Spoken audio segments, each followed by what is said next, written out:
Hi ವೀಕ್ಷಕರೇ, good morning. ಹೇಗಿದ್ದೀರಾ? Mahima YouTube ಚಾನಲ್ಗೆ ನಿಮಗೆಲ್ಲ ಸ್ವಾಗತ ಸುಸ್ವಾಗತ.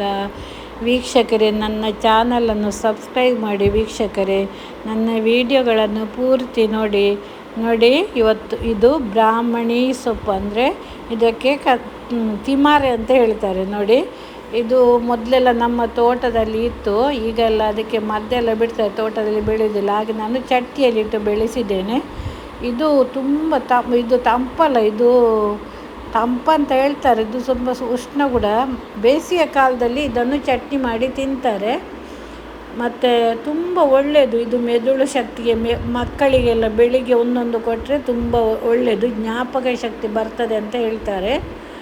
ಮತ್ತು ಇದು ನಾನು ಈಗ ಚಟ್ಟಿಯಲ್ಲಿಟ್ಟು ಬೆಳೆಸಿದ್ದೇನೆ. ನೋಡಿ, ಇದು ಅಲ್ವೇರಾ ಗೊತ್ತುಂಟಲ್ಲ, ಪ್ರತಿಯೊಂದು ಮದ್ದಿಗೆ ಇದನ್ನು ಹಾಕ್ತಾರೆ. ಯಾಕೆಂದರೆ ಇದು ತುಂಬ ತಂಪು. ಅಲ್ವೇರಾ ಮುಖಕ್ಕೆ ಕೂಡ ಹಚ್ಚುತ್ತಾರೆ. ಇದನ್ನು ಮೊಡವೆಗಳು ಎಲ್ಲ ಬರುವುದಿಲ್ಲ ಅಂತ ಮುಖಕ್ಕೆ ಹಚ್ಚುತ್ತಾರೆ. ಇನ್ನು ಇದರಲ್ಲಿ ಹೆಂಗಸರು ಇದನ್ನು ಮುಟ್ಟಾದಾಗ ಒಂದು 4-5 ದಿವಸಕ್ಕಿಂತ ಮುಂಚೆ ಕುಡಿಬೇಕು.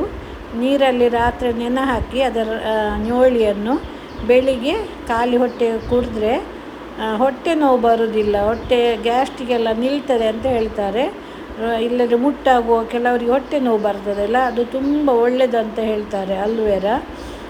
ಅಲ್ವೇರಾ ಒಂದು ಪ್ರತಿ ಮದ್ದಿಗೂ ಉಪಯೋಗಿಸ್ತಾರೆ. ತುಂಬ ಒಳ್ಳೆಯದು, ತುಂಬ ತಂಪು ಕೂಡ. ನೋಡಿ, ಇದು ಪುದೀನ ಸೊಪ್ಪು ಚಟ್ಟಿಯಲ್ಲಿ ಇಟ್ಟದ್ದು, ನಾನು ನೆಟ್ಟದು ಪುದೀನ ಸೊಪ್ಪಿಲ್ಲ. ಇದು ನೋಡಿ, ನೆಲನೆಲ್ಲಿ ಅಂತ ಹೇಳ್ತಾರಲ್ಲ, ಅದು ನೋಡಿ, ಇದು ತುಂಬ ಉಪಯುಕ್ತ. ನೆಲನೆಲ್ಲಿ ತುಂಬ ತಂಪು ಕೂಡ.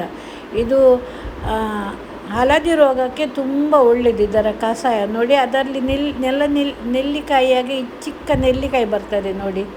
ಮತ್ತು ಪುದೀನ ಸೊಪ್ಪು ಇದರ ರಸ ಕುಡಿದ್ರೆ ತುಂಬ ಒಳ್ಳೆಯದು. ಪುದೀನ ಸೊಪ್ಪು ಮಾಂಸಕ್ಕೆಲ್ಲ ಹಾಕ್ತಾರಲ್ಲ, ಜೀರ್ಣಶಕ್ತಿಗೆ ತುಂಬ ಒಳ್ಳೆಯದು ಪುದೀನ ಸೊಪ್ಪು. ನೋಡಿ, ಇದನ್ನು ಇದು ನಾನು ನೆಲ್ಲಿ ನೆಟ್ಟದಲ್ಲ, ಪುದೀನ ಸೊಪ್ಪು ಮಾತ್ರ ನೆಟ್ಟದು. ನೆಲನೆಲ್ಲಿ ಅದರಲ್ಲೇ ಬಂದದ್ದು. ನೋಡಿ, ಇದು ಸಾಂಬ್ರಾಣಿ ಸೊಪ್ಪು ತುಂಬ ಒಳ್ಳೆಯದು ಮದ್ದಿಗೆಲ್ಲ. ಸಾಂಬ್ರಾಣಿ ಸೊಪ್ಪು ನಮ್ಮ ಮೈಯಲ್ಲೆಲ್ಲ ಕೆಂಪು ಕೆಲವು ಗುಳ್ಳೆ ಬೀಳ್ತದೆ, ಎಂಥದ್ದು ಬೆಸ್ರುಪ್ ಅಂತೇಳಿ, ಅದಕ್ಕೆಲ್ಲ ಇದು ಸ್ವಲ್ಪ ಬಿಸಿ ಮಾಡಿ ಅದನ್ನೆಲ್ಲ ಹಚ್ಚಿದರೆ ಅದು ಹೋಗ್ತದೆ. ಕೆಂಪು ಬಿದ್ದದೆಲ್ಲ ಹೋಗ್ತದೆ. ಮತ್ತು ಮಕ್ಕಳಿಗೆ ಇದರ ರಸವನ್ನು ಕುಡಿಸ್ತಾರೆ. ಇದು ಉಷ್ಣ ಶೀತ ಆದರೆ ಎಲ್ಲ ರಸವನ್ನು ಕುಡಿಸ್ತಾರೆ. ಥ್ಯಾಂಕ್ ಯು ವೀಕ್ಷಕ.